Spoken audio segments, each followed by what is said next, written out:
নির্বাচিত সরকার সরিয়ে ক্ষমতা দখল করেছে।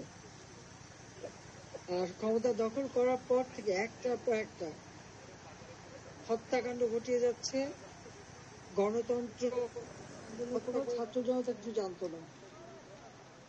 এই আন্দোলনটা ছিল তার মেটিকুলাস ডিজাইনের মাধ্যমে পরিচালিত, মাস্টার মঞ্চে তুলে নিয়ে সকলের সাথে পরিচয় করিয়ে দেয় এবং নিজেই হাততালি দিয়ে বলে আজকে তার দুঃশাসনের কারণে গোটা বাংলাদেশি জন কারাগারে রূপান্তরিত হয়েছে।